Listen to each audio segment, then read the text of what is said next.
Pour ce qui concerne les établissements français, il y a ceux qui reconnaissent gros et ceux qui font encore leur compte. Esther Lefebvre.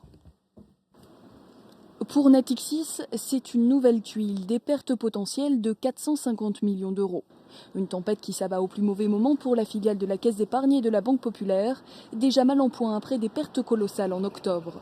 Également frappé de plein fouet, BNP Paribas qui écorne ainsi son image de première de classe, comme le dit un analyste d'une banque concurrente. La BNP envisage 350 millions de pertes. De son côté, pour l'assureur AXA, une exposition inférieure à 100 millions d'euros.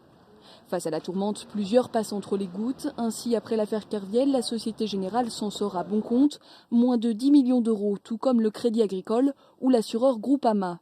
Pour tous, il s'agit là d'une exposition indirecte, pas encore de perte définitive. Dans le cas de BNP Paribas, par exemple, il faudrait que les hedge funds en question, qui ont mis de l'argent chez Madoff, perdent tout et que les hedge funds en question n'aient plus de fonds propres. À ce moment-là, la banque prêteuse pourrait avoir des pertes.